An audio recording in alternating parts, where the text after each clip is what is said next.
6h52, nous sommes de retour ce matin à Bordeaux, tout l'été. On suit sur Europe 1 les bons conseils des libraires de Mola, première librairie indépendante de France, notre partenaire pour le 6e été consécutif. Bonjour Stéphane Place. Bonjour Alexandre, bonjour à tous. Sambre, c'est le titre de ce livre que vous nous conseillez ce matin, un ouvrage qui revient sur un fait divers qui a marqué les mémoires, d'abord par sa durée, 30 ans, par son ampleur aussi, plus de 50 viols et agressions sexuelles. C'est lors de l'arrestation de Dino Scala en 2018 que la journaliste Alice Géraud a décidé de se plonger dans cette affaire.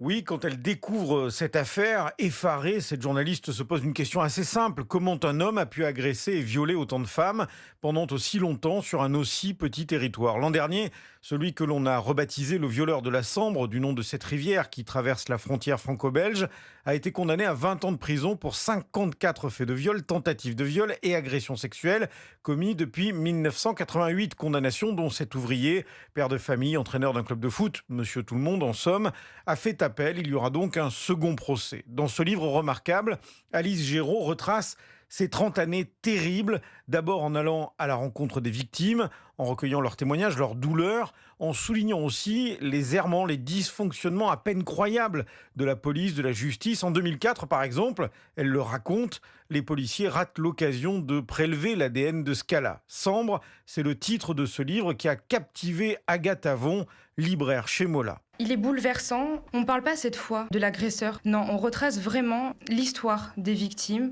et ça touche tout le monde. De se rendre compte de l'ampleur de cette affaire, on est vraiment sur une très très grosse négligence et elle aborde et dénonce justement ces points. Et de cette enquête journalistique minutieuse, de ce récit chronologique, s'impose une démonstration par les faits avec toutes les questions qui en découlent sur la manière dont ont été prises en compte ces 30 dernières années, ces femmes, ces victimes qu'a rencontrées Alice Géraud. C'est le sentiment de ne pas avoir été entendu, parfois même de ne pas avoir été cru. Et je me suis dit, en fait, cette histoire, elle va me permettre de raconter 30 ans de traitement des victimes d'agressions sexuelles et de viols, donc depuis les années 80 jusqu'à ce qu'on appelle l'ère MeToo. Le récit qu'ont fait ces femmes de leur agression ou de leur viol est très sensiblement différent du récit qui en est fait à la lecture des procès-verbaux, des plaintes, où systématiquement leur récit est amoindri, il est euphémisé notamment dans sa dimension sexuelle. Enfin, assez régulièrement, des viols se transforment en agressions sexuelles dans la qualification policière, des agressions sexuelles se transforment en tentative de vol, quand bien même il n'y a pas eu vol. Et on voit qu'il y a une espèce de pression de la police pour